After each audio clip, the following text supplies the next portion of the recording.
Hello and welcome to your in-depth weekly horoscope for week commencing the 19th of September. This is for the Sun or the Ascendant. I'm going to give you the broad themes to look out for, but please stay with me. I will then dive deep to give you in forensic detail each of the 12 zodiac signs from Aries through to Pisces. Now, this week could be described a bit like a sports match, a game of two halves, or a week of two halves. The first half of this week has a very strong resemblance to the energies which played out last week. That angle between the Sun and Pluto, very much a transformative aspect, that reaches a peak on Monday and lasts through to midweek. Venus and Mars are still in a right angle, and that lasts through to midweek. And that's bringing a greater sense of tension, but also potential excitement into the romantic realm. And also because Uranus is angling with Venus this week too, there is an opportunity to liven things up a little bit around all sorts of relationships by being a bit more spontaneous and not just going through the same routines and patterns that we can all tend to settle down into. Now also, those two retreating planets of Mercury and Jupiter are in opposition through to the middle of this week, which can see some bubbly conversations. It can also see some intense disagreements. You know, Jupiter is the planet that governs the sign of Sagittarius, which is very much about knowledge, but in the sign of Aries it can be more direct. Now the more moderate energies of Mercury in Libra is asking us all to find a balance, but of course the retrograde can see some cross wires. But later in this week we have one of the biggest events of the whole year. On Friday we have the Cardinal Quadrant 3 as the Sun moves into the sign of Venus, and we have the autumnal equinox. This provides a backdrop for the next 13 weeks, but particularly for the following 4 weeks, relationships are going to be a big part of everyone's thinking. And on this particular event, the Sun and Mercury are absolutely conjunct, or cazimi.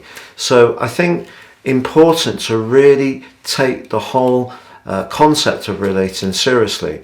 And that doesn't, of course, mean just saying what we want or how we feel. It means being able to listen to other people, but crucially comprehend where they're coming from if they tend to have a different approach to ourselves.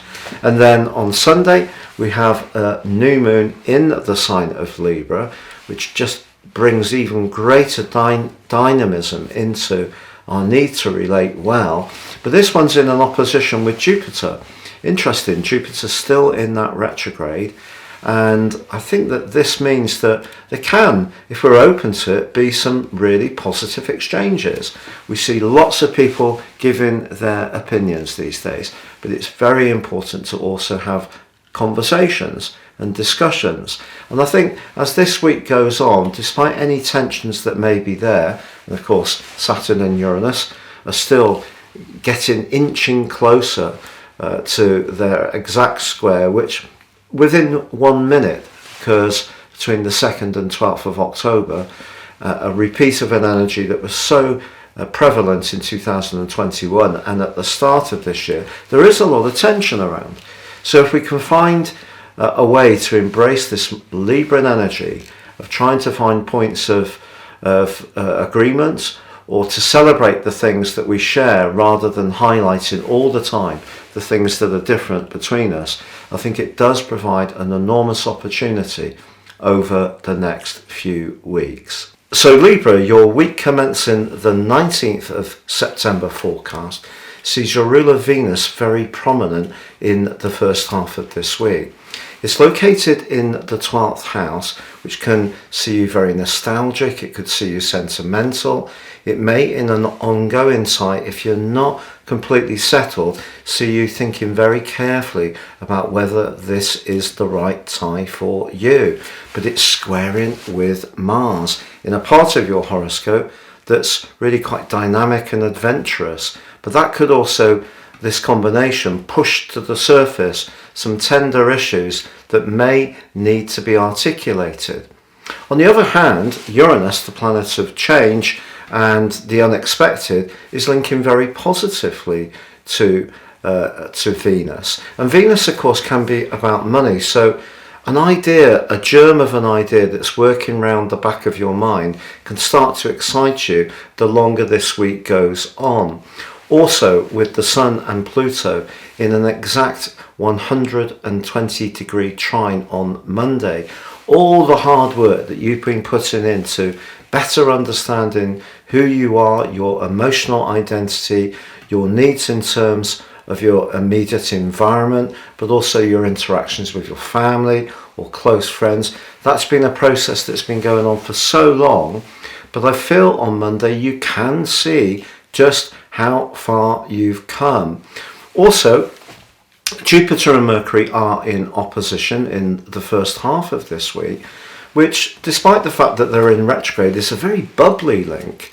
And even though the Sun and Venus are making you perhaps a little cautious or perhaps a little withdrawn at the start of the week, as we get to Friday and the Sun travels into your sign, of course, some people will express this as Libra season, but you've already got Mercury in your sign and it's been going in and out for a while. But I feel the Sun and the autumnal equinox triggers a 13-week period where you can really focus on the individual ideas and needs you've got, partly because Mercury is in an exact conjunction with this event. In traditional astrology, this is known as cazimi. They're that tightly together. So your brilliant mind, your way of articulating your ideas, you're an air sign. You're also a cardinal sign, so you're a leader. So this is the third cardinal quadrant of the year, and you roar into it in fine form. Also, the new moon in your sign on Sunday is opposite Jupiter. So even if one person hugely disappoints you, or you're about to move on from a situation which hasn't been working, there's new opportunities set to head your way in all sorts of relationships. You know, doesn't necessarily have to just be in that romantic dimension.